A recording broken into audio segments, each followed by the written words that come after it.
ओम नमो नारायण। सभी दर्शकों को श्री कृष्ण जन्माष्टमी के पावन पर्व की अनंत शुभकामनाएं एवं बधाई। दोस्तों, आज की यह वीडियो बेहद ही महत्वपूर्ण एवं ज्ञानवर्धक होने वाली है, क्योंकि आज के इस वीडियो में हम जानेंगे कि साल 2025 में भगवान श्री कृष्ण का जन्मोत्सव किस दिन मनाया जा रहा है। क्योंकि इस बार जन्माष्टमी की तिथि को लेकर लोगों के बीच काफी असमंजस की स्थिति बनी हुई है। कोई 15 तो कोई 16 तारीख को सही तिथि बता रहे हैं। ऐसे में हम आपके लिए हर बार की तरह इस बार भी वैदिक पंचांग समेत अन्य सभी पंचांगों से सही तिथि निकाल कर लाए हैं, जिसे आपको जरूर जानना चाहिए। साथ ही जानेंगे जन्मोत्सव का व्रत कब रखना है, व्रत कब और कैसे रखें, व्रत के दौरान किन नियमों का पालन आपको करना है, कान्हा जी की पूजा, लड्डू गोपाल जी की पूजा कैसे करनी है, इस दिन किन चीजों का भोग लगाना है और कौन सी चीजें भूलकर भी आपको इस दिन नहीं खानी है। साथ ही हम जानेंगे कि इस दिन आपको किन कार्यों को जरूर करना चाहिए और कौन से ऐसे कार्य हैं जो इस दिन आपको भूलकर भी नहीं करने चाहिए।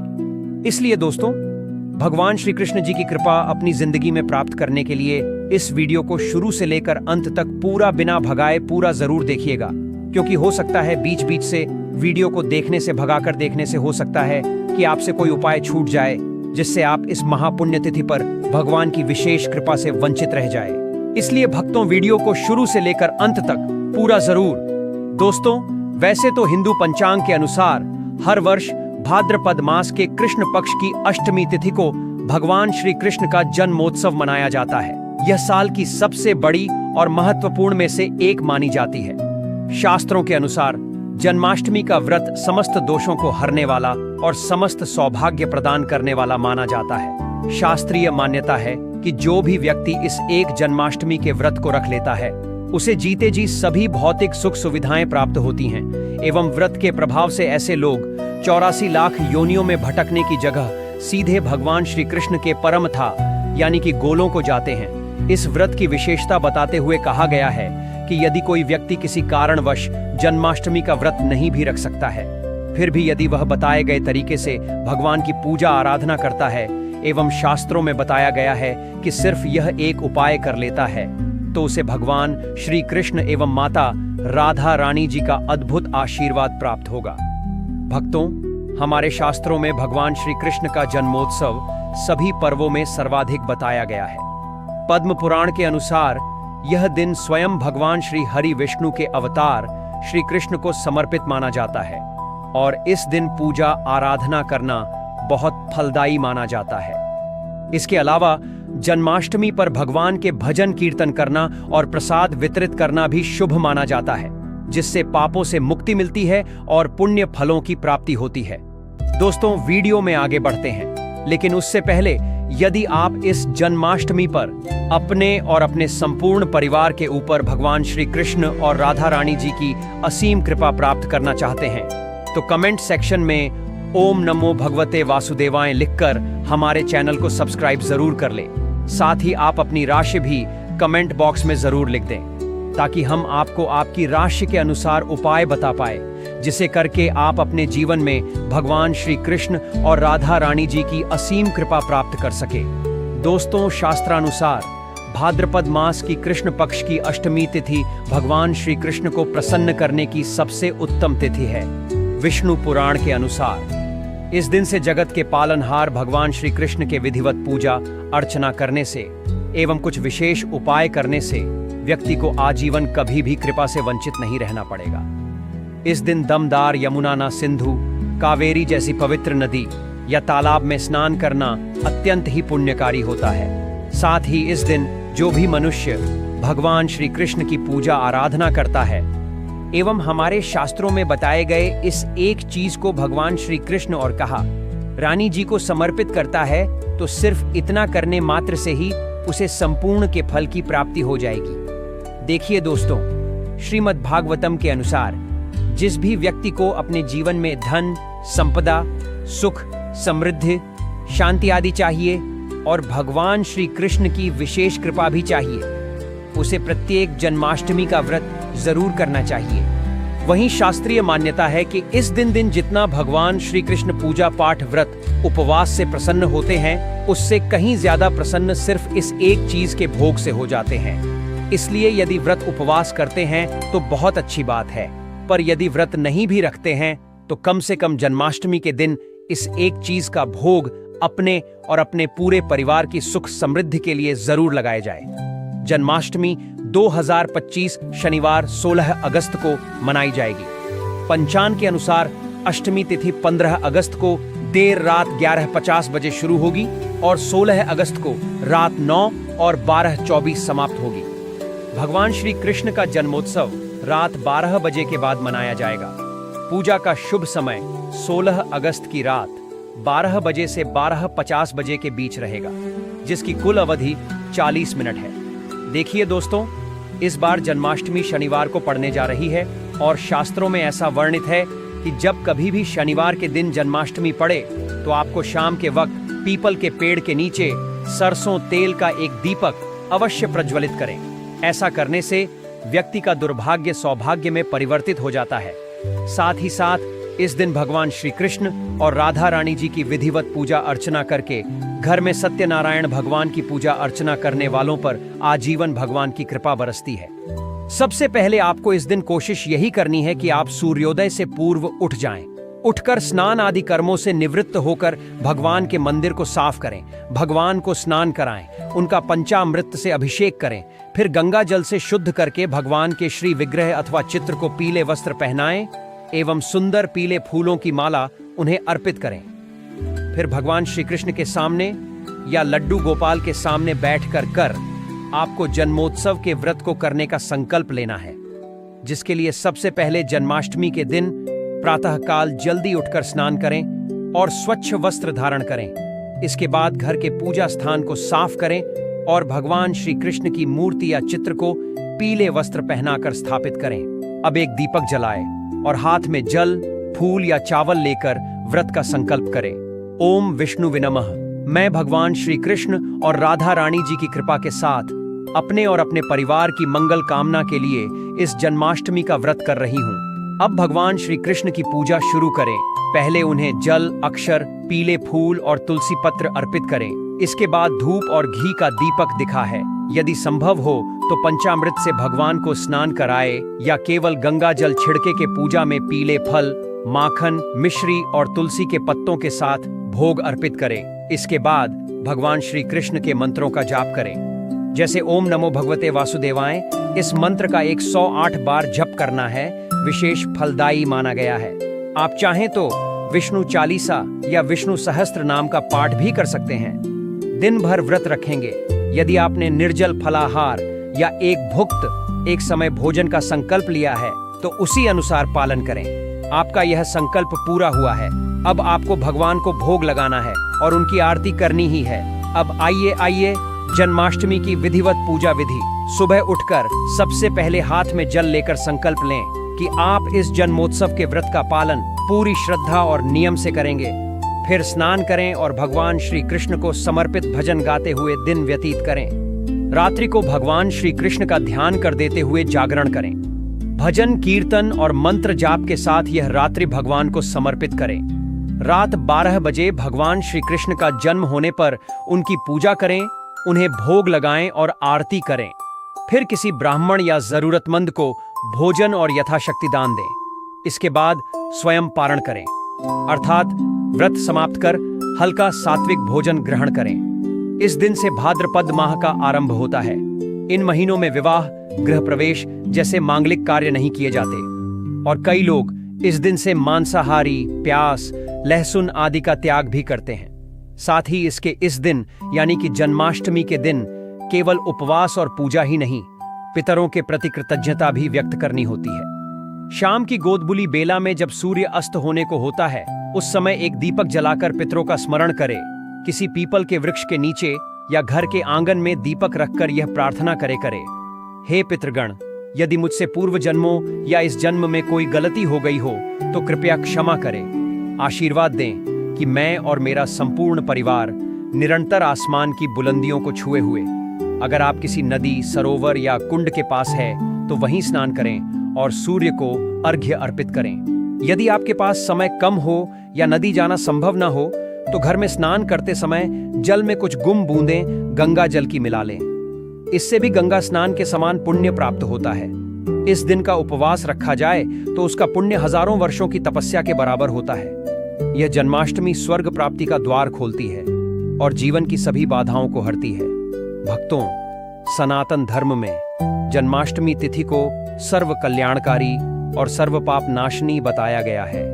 यह एक ऐसा दिन होता है जब पूरे भारतवर्ष से श्रद्धालु भगवान श्री कृष्ण के जन्मोत्सव में शामिल होते हैं। इस दिन प्रयागराज के संगम, हरिद्वार की गंगा, उज्जैन की क्षिप्रा, नासिक की गोदावरी या किसी भी पवित्र नदी में डुबकी लगाकर किए गए स्नान और दान को अत्यंत फलदायी बताया गया है। शास्त्रों में कहा गया है कि इस दिन भगवान श्री कृष्ण की विशेष कृपा उनके हर भक्त बरसती है जो सच्चे हृदय से व्रत और पूजा करता है। इस पावन दिन की शाम पितरों के नाम पर दीपक जलाना भी एक महत्वपूर्ण परंपरा है। यह दीपक पितरों की आत्मा की शांति के लिए प्रज्वलित किया जाता है। तो आइए भक्तों, अब हम इस वीडियो में आगे बढ़ते हैं और आपको विस्तार से एक जानकारी बताते हैं। कृपया वीडियो को अधूरा ना छोड़ें। कई लोग सिर्फ भागों में देख लेते हैं और फिर कहते हैं कि उन्हें फल प्राप्त नहीं हुआ। याद रखिए, आदि श्रद्धा और अधूरा समर्पण कभी पूर्ण फल नहीं देता है। इसलिए इस वीडियो को अंत तक ध्यान से देखें ताकि आप इस जन्माष्टमी की संपूर्ण कृपा के पात्र बन सके।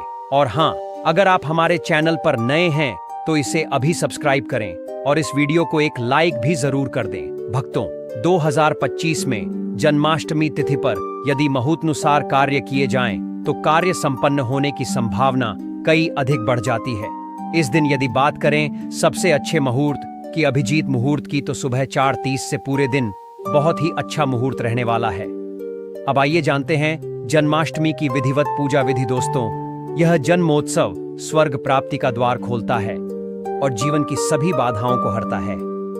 इसी के साथ दोस्तों, चलिए अब हम विस्तार से जानते हैं कि इस अत्यंत शुभ और पुण्यदायक तिथि जन्माष्टमी के दिन आपको किन वस्तुओं का दान करना चाहिए, किन का नहीं करना चाहिए, और वह कौन से कार्य हैं जिन्हें इस दिन किसी भी महिला अथवा पुरुष को भूलकर भी नहीं करना चाहिए। यह दिन केवल एक तिथि नहीं है, यह एक ऐसा अवसर है जो हमें अपने भीतर झांकने, आत्मविश्लेषण करने और अपने जीवन को सुधारने का एक दिव्य अवसर प्रदान करता है। जन्माष्टमी के बारे में पुराणों में उल्लेख मिलता है कि इस दिन यदि व्यक्ति अपनी क्षमता अनुसार दान करता है तो उसके समस्त पाप नष्ट हो जाते हैं और भविष्य में उसे उत्तम लोगों की प्राप्ति होती है। इस दिन सबसे पहले शुद्ध मन से स्नान आदि के पश्चात भगवान श्री कृष्ण की पूजा करनी चाहिए और फिर जो भी दान करें वह सच्चे हृदय से करें। इस दिन जल से भरा हुआ तांबे या मिट्टी का कलश जिसमें शक्कर, सौंफ और सफेद वस्त्र रखे हों, किसी ब्राह्मण या जरूरतमंद को दान करना अत्यंत पुण्यदायक माना गया है। इसके अतिरिक्त पंखा, चावल, सत्तू, खान, गोल्ड, छाता, चप्पल, मौसमी फल और शीतल जल से भरी सुराही आदि का दान करने से अद्भुत फल की प्राप्ति होती है। ये वस्तुएं न केवल इस भीषण गर्मी में राहत देती हैं, बल्कि आपके दान का स्वरूप भी सेवा और करुणा में परिवर्तित हो जाता है।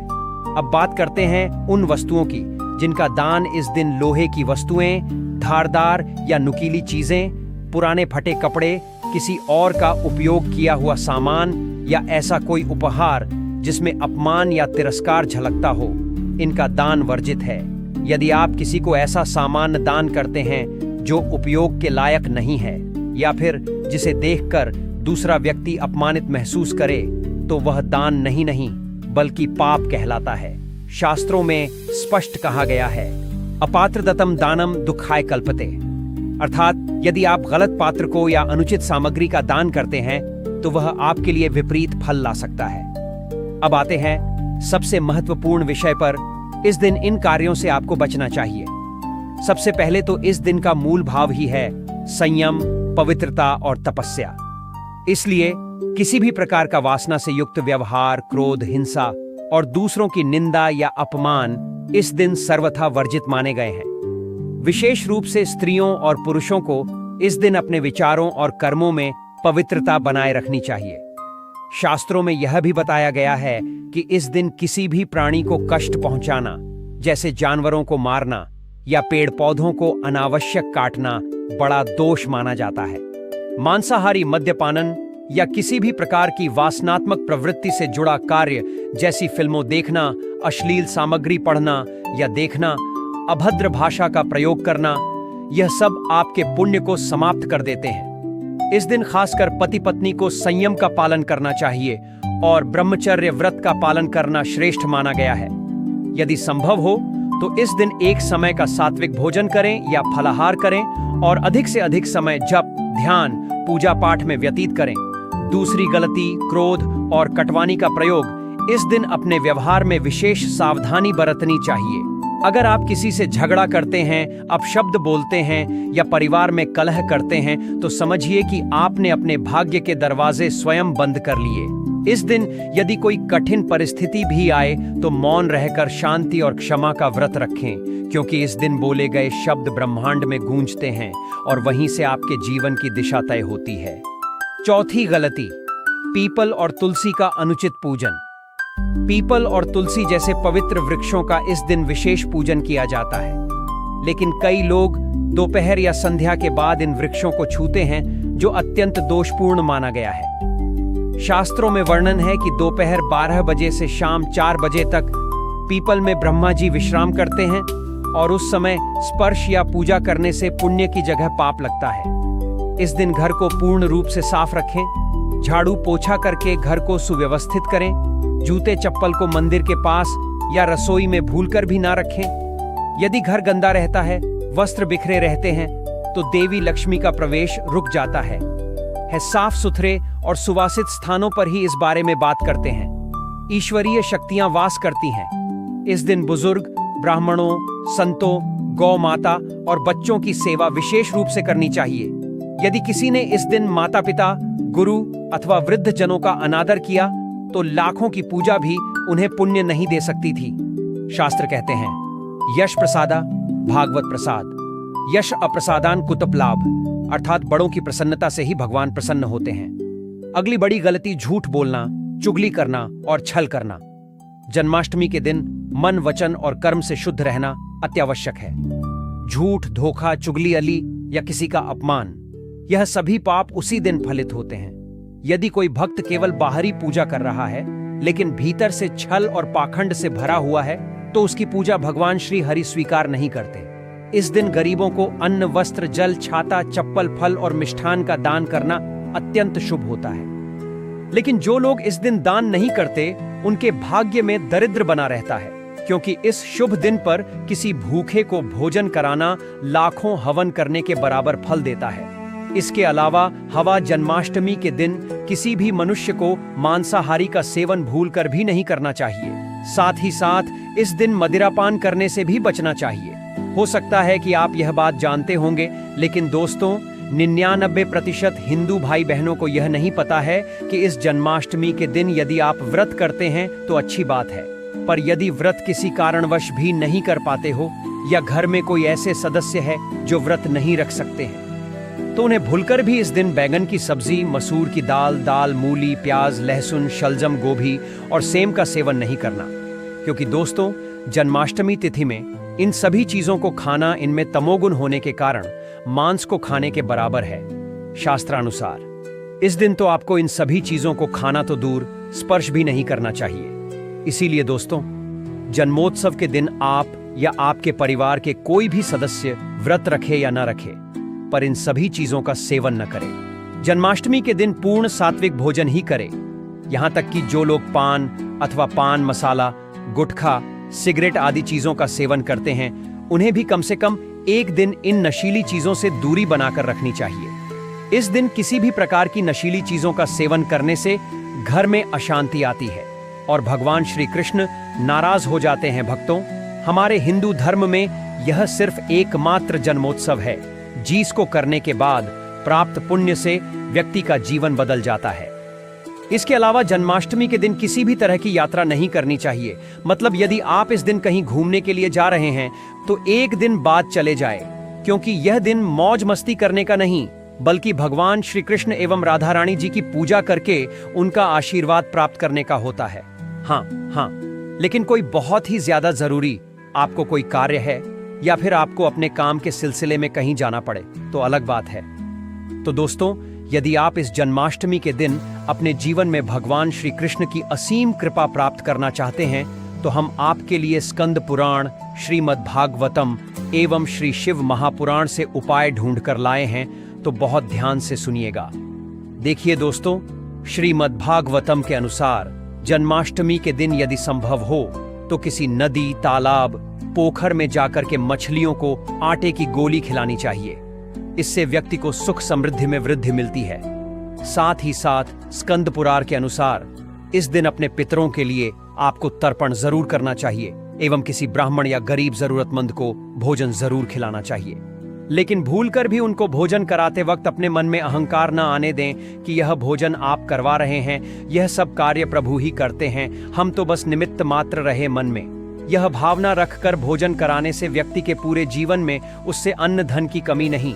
वहीं दोस्तों, शिव महापुराण के अनुसार जन्माष्टमी जैसी शुभ तिथि पर आपको भगवान भोलेनाथ के शिवलिंग पर एक लोटा जल अवश्य चढ़ाना चाहिए एवं शाम के वक्त भगवान शिव के मंदिर में शिवलिंग के समक्ष एक घी का दीपक भी अवश्य प्रज्वलित करना चाहिए, क्योंकि दोस्तों तो सिर्फ एक बार शिव मंदिर में रोशनी करने के बाद प्राप्त पुण्य से कुबेर धन एवं समृद्धि के देवता बन गए थे। इसलिए दोस्तों, जन्माष्टमी की शाम अपने एवं अपने पूरे परिवार के नाम शिव मंदिर में एक दीपक अवश्य ही प्रज्वलित करना है।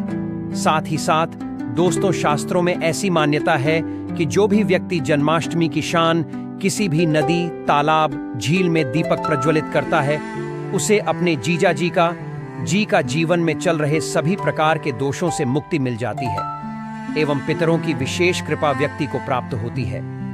साथ ही साथ दोस्तों, जन्माष्टमी भगवान भोलेनाथ को भी अति प्रिय है, क्योंकि इस संसार में सबसे बड़े कोई वैष्णव कोई है तो वह भगवान भोलेनाथ ही है। और भगवान भोलेनाथ पशुपतिनाथ भी कहे जाते हैं, यानी कि पशुओं के स्वामी भगवान श्री भोलेनाथ को ही कहा गया है। इसलिए इस दिन आपको किसी भी बेजुबान पशु को सताना नहीं चाहिए एवं गौ माता के सर पर तिलक लाकर उन्हें घर की बनी ताजी रोटी एवं हरी घास अवश्य खिलानी चाहिए। एवं यदि संभव हो तो अपने गली मोहल्ले के कुत्ते को आपको इस दिन रोटी जरूर खिलानी चाहिए, क्योंकि कुत्ते भगवान काल भैरव के वाहन यानी कि सवारी के रूप में जाने जाते हैं और काल भैरव भगवान शिव के ही एक अवतार हैं। इसलिए इस दिन कुत्तों को रोटी खिलाकर आप अपने जीवन को बेहद कल्याणकारी बना सकते हैं। सिर्फ इस एक उपाय से आपके जीवन में चल रहे सभी प्रकार के दोषों से मुक्ति मिल सकती है। साथ ही साथ दोस्तों, प्यासे को पानी पिलाना अत्यंत ही पुण्य का काम है।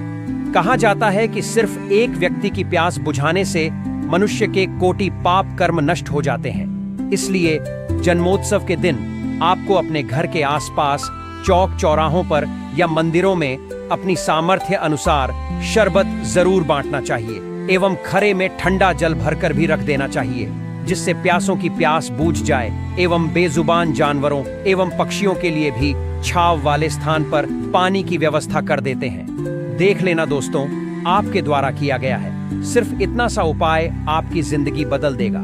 जन्माष्टमी के अवसर पर भक्त अपने कान्हा जी को प्रसन्न करने के लिए अनेक शास्त्र सम्मत उपाय करते हैं, जिनका उल्लेख स्कंद पुराण, नारद पुराण, धर्म सिंधु तथा व्रतराज जैसे ग्रंथों में मिलता है। इन उपायों को केवल भावना से नहीं बल्कि विधिवत मंत्रों, पूजा विधि और शुभ मुहूर्त के अनुसार करना आवश्यक माना गया है।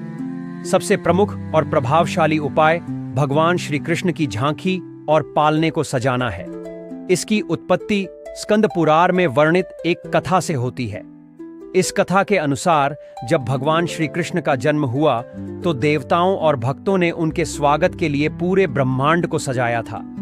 उसी परंपरा के अनुसार भक्त भी अपने घरों में भगवान श्री कृष्ण की झांकी सजाते हैं, उनका पालना सजाते हैं और उन्हें झुलाते हैं। जन्माष्टमी की पूजा करते समय ओम नमो भगवते वासुदेवाय मंत्र का उच्चारण करना चाहिए, जिससे पूजा दिव्य और प्रभावशाली बनती है। इसके अलावा भक्त भगवान श्री कृष्ण को प्रसन्न करने के लिए हरे कृष्ण कृष्ण कृष्ण हरे हरे मंत्र का जाप भी करते हैं, जिसे यजुर्वेद में परम मंत्र बताया गया है। यह जाप शांत वातावरण में भगवान का नाम मन में लेकर कर कम से कम 108 बार करे तो यह जीवन में आने वाले संकटों को दूर करने में सहायक होता है। साथ ही भक्त जन्माष्टमी के दिन व्रत भी रखते हैं, जिसे नारद पुराण में भात व्रत कहा गया है। इस व्रत में भक्त सूर्योदय से पहले उठकर स्नान करते हैं, भगवान विष्णु, गणेश और शिव का पूजन करते हैं और दिन भर फलाहार या निर्जल रहकर भगवान के लिए व्रत करते हैं। जन्माष्टमी पर व्रत का पारण भगवान की पूजा के बाद ही करना चाहिए।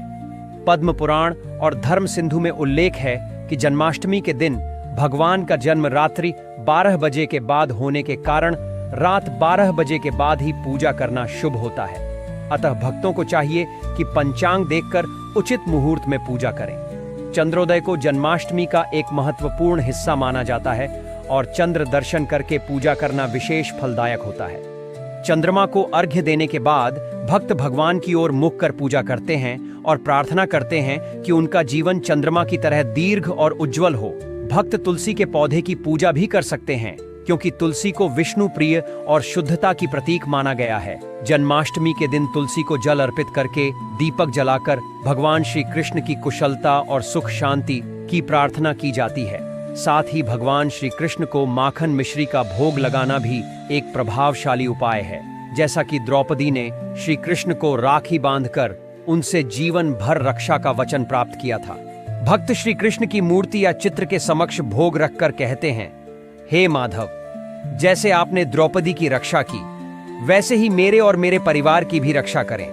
यह भोग बाद में प्रसाद के रूप में ग्रहण किया जाता है। कुछ परंपराओं में भक्त भगवान को बुरी नजर और रोगों से बचाने के लिए तिलक बनाने हेतु गोमूत्र, गंगाजल और तुलसी का प्रयोग करते हैं। इससे तिलक कर 7 बार आरती करते हुए भगवान के मस्तक पर यह तिलक लगाया जाता है और विशेष मंत्रों से रक्षा की प्रार्थना की जाती है। इसी प्रकार नाग देवता की पूजा करना भी एक शुभ उपाय माना गया है। नागों को रक्षा करने वाला देवता माना गया है। इसीलिए भक्त जन्माष्टमी से पूर्व नाग पंचमी से लेकर रोज दूध चढ़ाकर ओम नमो नागराजाय मंत्र का जाप करते हैं और अपने जीवन के संकटों से मुक्ति की कामना करते हैं। इन सभी उपायों का मूल उद्देश्य एक ही होता है, भगवान की आयु लंबी हो, उनका जीवन मुक्त, संकट मुक्त और सुखमय रहे। भक्त का मन श्रद्धा और आस्था इन उपायों को फलदायक बनाते हैं। शास्त्रों के अनुसार जब यह सभी कर्म श्रद्धा पूर्वक और विधिवत किए जाए तो वे जीवन में एक दिव्य कवच का कार्य करते हैं और भक्त के प्रेम को साक्षात आशीर्वाद में परिवर्तित कर देते हैं। धन्यवाद।